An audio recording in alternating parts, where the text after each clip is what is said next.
दुनिया का सबसे अनमोल रतन प्रेमचंद की पहली कहानी है, जो 1907 में कानपुर से प्रकाशित उर्दू पत्रिका जमाना में प्रकाशित हुई थी। यह कहानी न केवल प्रेमचंद की लेखनी की शुरुआत का प्रतीक है, बल्कि उनकी गहरी देशभक्ति और मानवीय संवेदनाओं को भी दर्शाती है। यह कहानी उनके कथा संग्रह सोजे वतन का हिस्सा है, जिसे पढ़कर किसी का भी हृदय देश प्रेम से भर उठे।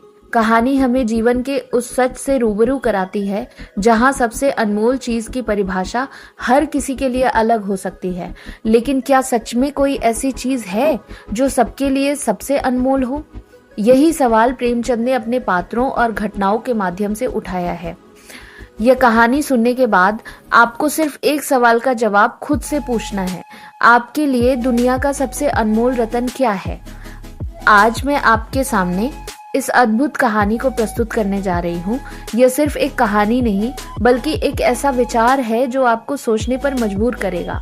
तो आइए प्रेम और त्याग के इस सफर पर निकलते हैं और खोजते हैं दुनिया का सबसे अनमोल रतन।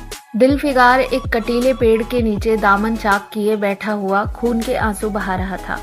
वह सौंदर्य की देवी यानी मल्लिका दिलफरेब का सच्चा और जान देने वाला प्रेमी था।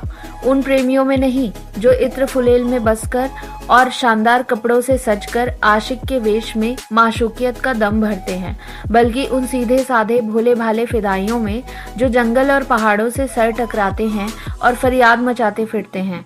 दिलफरेब ने उससे कहा था कि अगर तू मेरा सच्चा प्रेमी है तो जा और दुनिया की सबसे अनमोल चीज लेकर मेरे दरबार में आ, तब मैं तुझे अपनी गुलामी में कबूल करूंगी।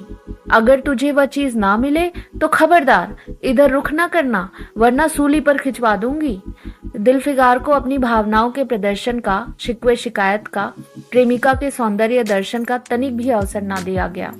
दिलफरेब ने जो ही यह फैसला सुनाया, उसके चौकीदारों ने गरीब दिलफिगार को धक्के देकर बाहर निकाल दिया और आज 3 दिन से यह आफत का मारा आदमी उसी कटीले पेड़ के नीचे उसी भयानक मैदान में बैठा हुआ सोच रहा है कि क्या करूं? दुनिया की सबसे अनमोल चीज मुझको मिलेगी? नामुमकिन। और वह है क्या? कारून का खजाना, आबे हयात, खुसरो का ताज, जामे जम, तख्ते ताउस, परवेज की दौलत? नहीं, यह चीजें हरगिज नहीं। दुनिया में जरूर इनसे भी महंगी, इनसे भी अनमोल चीजें मौजूद हैं, मगर वह है क्या? कहाँ है? कैसे मिलेगी? या खुदा, मेरी मुश्किल क्यों कर आसान होगी? दिलफिगार इन्हीं ख्यालों में चक्कर खा रहा था और अक्ल कुछ काम नहीं करती थी। मुनीर शामी को हातिम सा मददगार मिल गया। ए काश मेरा भी कोई मददगार हो जाता। ए काश मुझे भी उस चीज का जो दुनिया की सबसे बेशकीमत चीज है नाम बतला दिया जाता। बला से वह चीजें हाथ न आती, मगर मुझे इतना तो मालूम हो जाता कि वह किस किस्म की चीज है। मैं घड़े बराबर मोती की खोज में जा सकता हूँ। मैं समंदर का गीत, पत्थर का दिल, मौत की आवाज और इनसे भी ज्यादा बेनिशान चीजों की तलाश में कमर कस सकता हूँ, मगर दुनिया की सबसे अनमोल चीज, यह मेरी कल्पना की उड़ान से बहुत ऊपर है।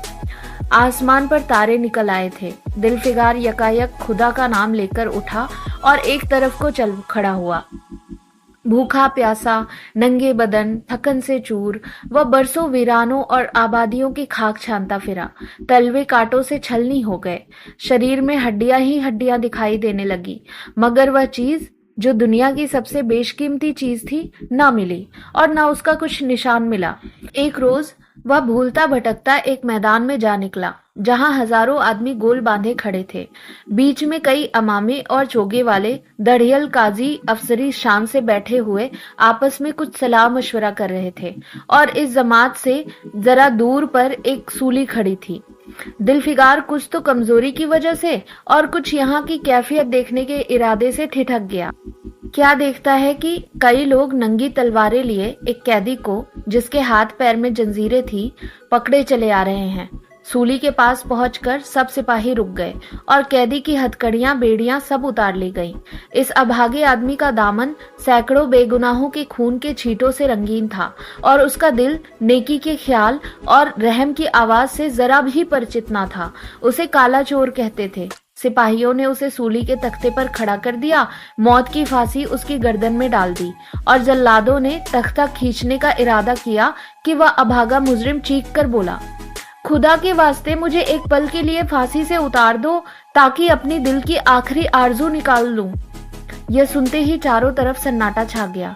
लोग अचंभे में आकर ताकने लगे। काजियों ने एक मरने वाले आदमी की अंतिम याचना को रद्द करना उचित ना समझा और बदनसीब पापी काला चोर जरा देर के लिए फांसी से उतार लिया गया। इसी भीड़ में एक खूबसूरत भोला भाला लड़का एक छड़ी पर सवार होकर अपने पैरों पर उछल उछल फर्जी घोड़ा दौड़ा रहा था और अपनी सादगी की दुनिया में ऐसा मगन था कि जैसे वह इस वक्त सचमुच अरबी घोड़े का शहसवार है। उसका चेहरा उस सच्ची खुशी से कमल की तरह खिला हुआ था जो चंद दिनों के लिए बचपन ही में हासिल होती है और जिसकी याद हमको मरते दम तक नहीं भूलती। उसका दिल अभी तक पाप की गर्द और धूल से अछूता था और मासूमियत उसे अपनी गोद में खिला रही थी। बदनसीब काला चोर फांसी से उतरा, हजारों आंखें उस पर गड़ी हुई थी। वह उस लड़के के पास आया और उसे गोद में उठाकर प्यार करने लगा। उसे इस वक्त वह जमाना याद आया जब वह खुद ऐसा ही भोला भाला, ऐसा ही खुश व खुर्रम और दुनिया की गंदगियों से ऐसा ही पाक साफ था। माँ गोदियों में खिलाती थी, बाप बलाए लेता था और सारा कुनबा जान न्योछावर करता था। आह, काले चोर के दिल पर इस वक्त बीते हुए दिनों की याद का इतना असर हुआ कि उसकी आंखों से, जिन्होंने दम तोड़ती हुई लाशों को तड़पते देखा और ना झपकी, आंसू का एक कतरा टपक पड़ा। दिलफिगार ने लपक कर उस अनमोल मोती को हाथ में ले लिया और उसके दिल ने कहा, बेशक यह दुनिया की सबसे अनमोल चीज है जिस पर तख्ते ताउस और जामे जम और आबे हयात और जर्रे परवेज सब न्योछावर हैं। इस ख्याल से खुश होता, कामयाबी की उम्मीद में सरमस्त दिलफिगार अपनी माशूका दिलफरेब के शहर मिनोसाबाद को चला। इस ख्याल से खुश होता, कामयाबी की उम्मीद में सरमस्त दिलफिगार अपनी माशूका दिलफरेब के शहर मिनोसाबाद को चला। मगर ज्यों-ज्यों मंजिलें तय होती जाती थी, उसका दिल बैठा जाता था कि कहीं उस चीज की जिसे मैं दुनिया की सबसे बेशकीमत चीज समझता हूँ, दिलफरेब की आंखों में कद्र ना हुई तो मैं फांसी पर चढ़ा दिया जाऊंगा और इस दुनिया से नामुराद हो जाऊंगा। लेकिन जो हो सो हो, अब तो किस्मत आजमाई है।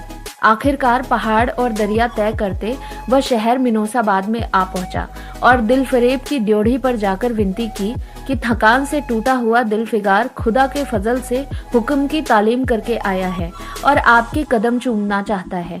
दिलफरेब ने फौरन अपने सामने बुला भेजा और एक सुनहरे पर्दे की ओट से फरमाइश की कि वह अनमोल चीज पेश करो। दिलफिगार ने आशा और भय की एक विचित्र मनः स्थिति में वह बूंद पेश की और उसकी सारी कैफियत बहुत पुरअसर लफ्जों में बयान की।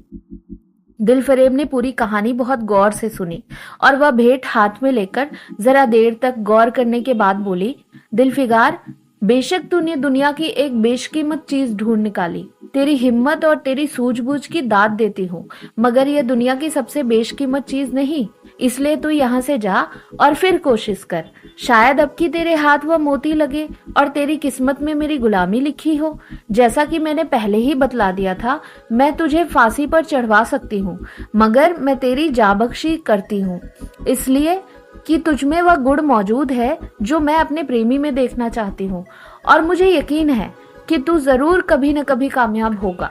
नाकाम और नामुराद दिलफिगार इस माशूकाना इनायत से जरा दिलेर होकर बोला, ए दिल की रानी, बड़ी मुद्दत के बाद तेरी ड्योढ़ी पर सजदा करना नसीब होता है। फिर खुदा जाने ऐसे दिन कब आएंगे। क्या तू अपने जान देने वाले आशिक के बुरे हाल पर तरस न खाएगी? और क्या तू अपने रूप की एक झलक दिखाकर इस जलते हुए दिलफिगार को आने वाली सख्तियों को झेलने की ताकत न देगी? तेरी एक मस्त निगाह के नशे में चूर होकर मैं वह कर सकता हूँ जो आज तक किसी से न बन पड़ा हो। दिलफरेब आशिक की यह चाव भरी बातें सुनकर गुस्सा हो गई और हुक्म दिया कि इस दीवाने को खड़े खड़े दरबार से निकाल दो। चौबदार ने फौरन गरीब दिलफिगार को धक्का देकर यार के कूचे से बाहर निकाल दिया। कुछ देर तक तो दिलफिगार अपनी निष्ठुर प्रेमिका की इस कठोरता पर आंसू बहाता रहा और फिर वह सोचने लगा कि अब कहाँ जाऊं। मुद्दतों रास्ते नापने और जंगलों में भटकने के बाद आंसू की यह बूंद मिली थी। अब ऐसी कौन सी चीज है जिसकी कीमत इस आबदार मोती से ज्यादा हो?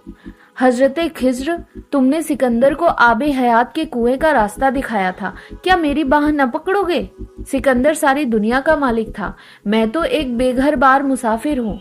तुमने कितनी ही डूबती किश्तियां किनारे लगाई हैं, मुझ गरीब का बेड़ा भी पार करो। ए आली मुकाम जिब्रील, कुछ तुम ही इस नीम जान दुखी आशिक पर तरस खाओ। तुम खुदा के एक खास दरबारी हो, क्या मेरी मुश्किल आसान ना करोगे? गरज यह है कि दिलफिगार ने बहुत फरियाद मचाई, मगर उसका हाथ पकड़ने के लिए कोई सामने ना आया। आखिर निराश होकर वह पागलों की तरह दोबारा एक तरफ को चल खड़ा हुआ। दिलफिगार ने पूरब से पश्चिम तक और उत्तर से दक्षिण तक कितने ही जंगलों और वीरानों की खाक छानी। कभी बर्फिस्तानी चोटियों पर सोया, कभी डरावनी घाटियों में भटकता फिरा, मगर जिस चीज की धुन थी वह न मिली। यहाँ तक कि उसका शरीर हड्डियों का एक ढांचा रह गया। एक रोज वह शाम के वक्त किसी नदी के किनारे खस्ता हाल पड़ा हुआ था। बेखुदी के नशे से चौंका तो क्या देखता है कि चंदन की एक चिता बनी हुई है और उस पर एक युवती सुहाग के जोड़े पहने 16 सिंगार किए बैठी है।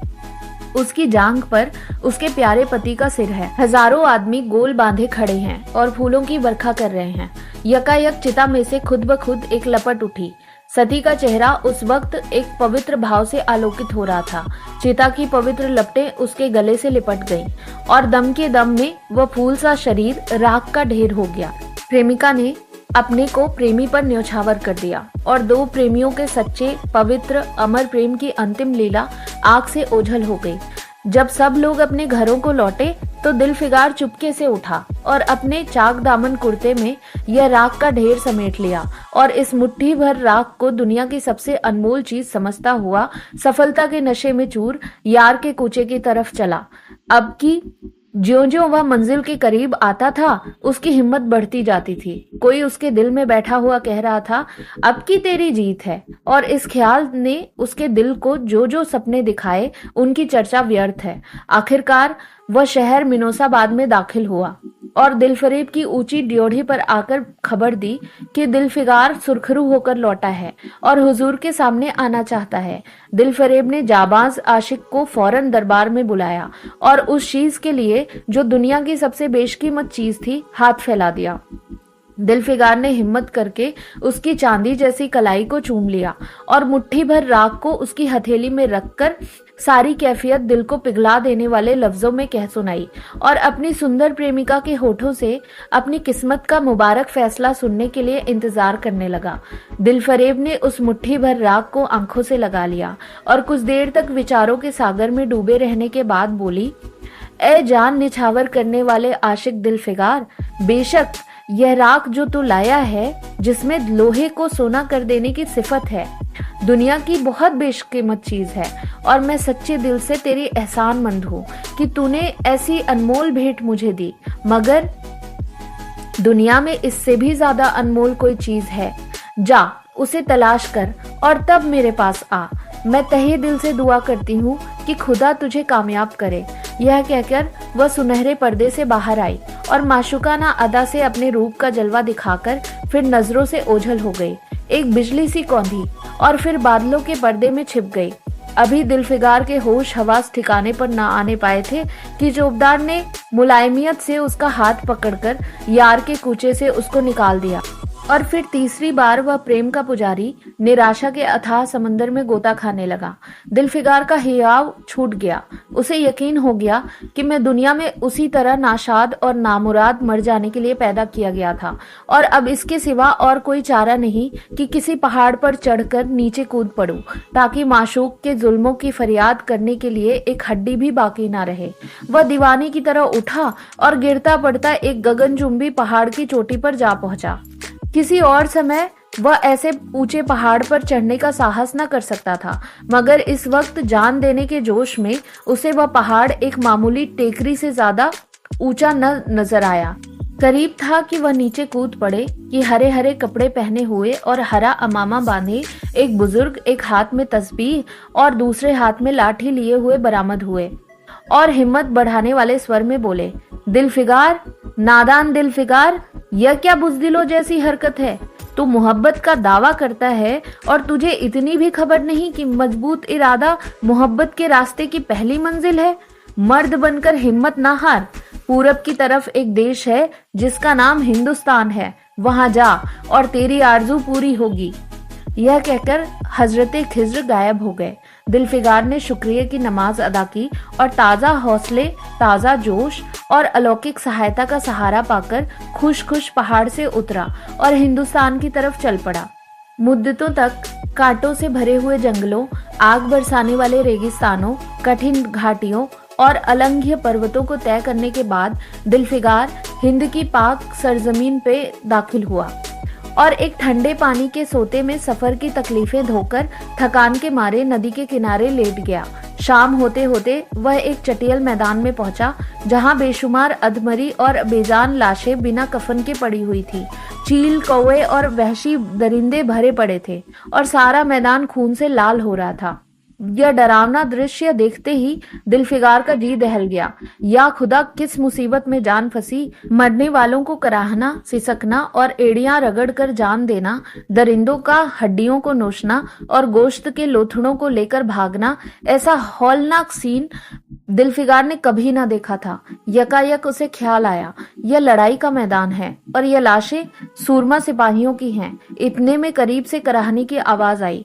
दिलफिगार उस तरफ फिरा तो देखा कि एक लंबा तगड़ा आदमी, जिसका मर्दाना चेहरा जान निकलने की कमजोरी से पीला हो गया है, जमीन पर सर झुकाए पड़ा हुआ है। सीने से खून का फव्वारा जारी है, मगर आबदार तलवार की मूठ पंजे से अलग नहीं हुई।